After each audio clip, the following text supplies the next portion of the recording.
अस्सलामुअलैकुम। तो welcome back to my channel. Hopefully कि आप सब खैरियत से होंगे। आज हम बनाने जा रहे हैं बहुत ही मज़ेदार, टेंडर, सॉफ्ट और स्पाइसी पकोड़ा कड़ी की रेसिपी। बहुत ही सिंपल है। वीडियो को आपने स्किप नहीं करना, फुल देखना है और वीडियो वॉच करने के बाद आपने चैनल को सब्सक्राइब भी करना है, वीडियो को लाइक भी करना है, ताकि हम इस तरह की मज़ीद अच्छी वीडियोज़ आपके लिए लेकर आ सकें। ये देखिए, चेक करें, माशाल्लाह से पकोड़े बहुत ही सॉफ्ट और टेंडर बनेंगे। और किस तरह से बनेंगे, बहुत सारी टिप्स हैं जो आपके साथ शेयर करनी है। तो चलिए मूव ऑन करते हैं अपनी रेसिपी की तरफ। तो सबसे पहले हमें यहाँ पर 1 किलो योगर्ट चाहिए। दही का आपने इस्तेमाल फ्रेश नहीं करना, जितना 1-2 दिन पुराना दही होगा वो ज़्यादा बेस्ट रहेगा पकौड़ा कड़ी के लिए। सो आपने दही लाकर 1 दिन पहले ही फ्रिज में रख देना है और फिर इसके बाद आपने इसकी कड़ी तैयार करनी है। तो सबसे पहले इसके लिए हमें जो चाहिए वो है बेसन। बेसन की क्वांटिटी आपने नॉर्मल टी कप जो होता है उसके साइज से बताऊं तो तकरीबन आपने 1.25 कप इसके अंदर बेसन ऐड करना है। 1 किलो में 1.25 कप जाएगा। और अगर आप को सर्विंग स्पून से बताऊं, जो कि जिसे हम खाना सर्व करते हैं, वो तकरीबन 4 टेबल स्पून होंगे।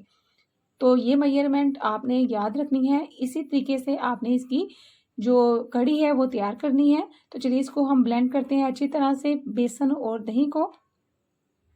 इसके बाद आपने क्या करना है, कढ़ाई लेनी है, उसके अंदर आपने 1/4 कप ऑयल ऐड करना है।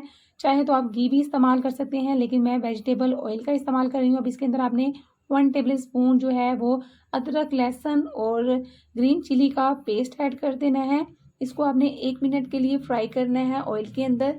जैसे ही प्यारी सी खुशबू आ जाएगी, इसके अंदर आपने 1 tablespoon turmeric powder, 1.5 tablespoon लाल मिर्चों का पाउडर और नमक आपने अपने टेस्ट के अकॉर्डिंग ऐड करना है। थोड़ा सा पानी भी शामिल कर दीजिएगा ताकि मसाले जो है वो जले नहीं और मसाले भी अच्छी तरह से भुन जाएंगे। इस तरह से अच्छी तरह से आपने मसाले को भून लेना है। और उसके बाद जो कि हमने दही और बेसन का लिक्विड तैयार किया था वो आपने इसके अंदर ऐड कर देना है। इसको मिक्स करना है।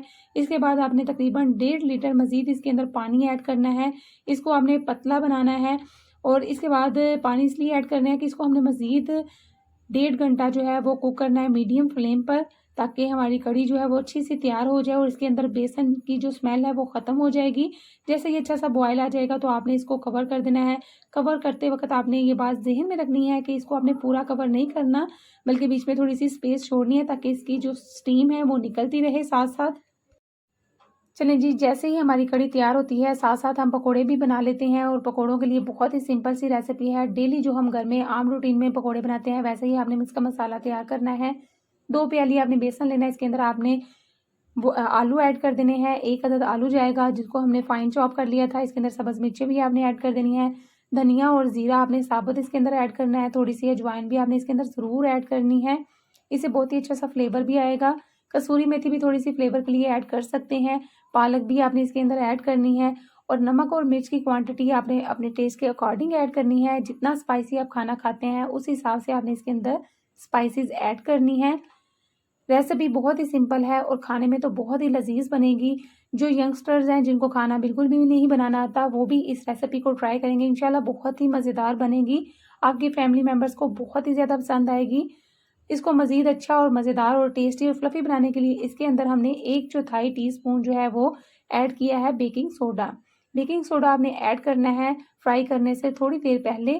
थोड़ा सा पानी भी इसके अंदर ऐड कर दीजिएगा और पानी मज़ीद और मत ऐड कीजिएगा, क्योंकि जब ये थोड़ी देर के लिए रेस्ट देते हैं इसको, तो ये आलू और प्याज जो है वो पानी छोड़ते हैं, इसलिए पानी अपने हिसाब से ऐड कीजिएगा। यहाँ ऑयल गर्म हो चुका था। अब हम पकोड़े भी निकाल लेते हैं। होपफुली यहाँ तक आपको थोड़ी सी रेसिपी समझ में आ ही चुकी होगी। वीडियो अच्छी लगे तो इसको लाइक शेयर करना मत भूलिएगा। ये आपकी तरफ से हमारी मेहनत का इनाम होता है। अब आपने इसकी साइड जो है वो टर्न कर लेनी है। जैसे ही प्यारा सा कलर आ जाएगा तो आपने इसको क्या करना है, इसको निकाल लेना है। पकोड़ों को आपने तेज़ आंच पर नहीं बनाना, बल्कि मीडियम फ्लेम पर आपने इनको फ्राई करना है। तो यहाँ पर हमारे मज़ेदार से पकोड़े तैयार हो चुके हैं और इस वक्त बहुत ही प्यारी सी कसूरी मेथी की खुशबू भी आ रही है। सो आप भी कसूरी मेथी इसके अंदर ज़रूर ऐड कीजिएगा और इसका फ्लेवर बहुत ही मज़े का लगता है पकोड़ों के अंदर। अब हम अपनी कड़ी को देख लेते हैं। कड़ी भी हमारी पकते हुए तकरीबन 1.5 घंटा हो चुका है। कवर हटा लेते हैं और यहाँ पर आप चेक कर सकते हैं माशाल्लाह से ऑयल ऊपर आ चुका है और हमारी कड़ी जो है वो भी पककर काफ़ी कम रह चुकी है। इसी तरह से आपने इसकी कुकिंग करनी है।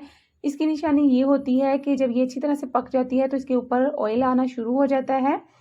बेसन आपने कम ही ऐड करना है, क्योंकि जितना कम आप इसके अंदर बेसन ऐड करेंगे कड़ी का फ्लेवर ज़्यादा आएगा। अगर आप बेसन ज़्यादा ऐड कर देंगे तो कड़ी के अंदर जो है वो बेसन की ही जो है वो खुशबू आएगी और टेस्ट आएगा।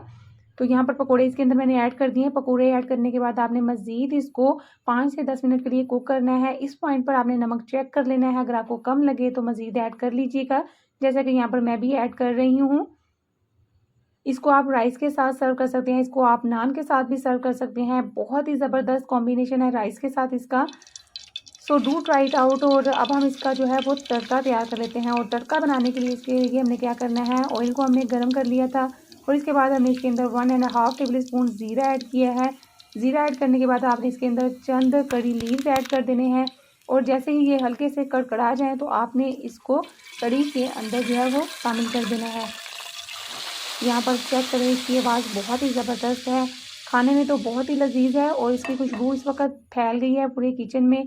जब आप भी ट्राई करेंगे, इसके अंदर कड़ी पत्ता ऐड करेंगे तो आपको भी इसका टेस्ट जो है वो बहुत ही मज़े का लगेगा। लास्ट में जब आप इसको सर्व करें तो इसके अंदर आपने चाट मसाला ज़रूर ऐड करना है।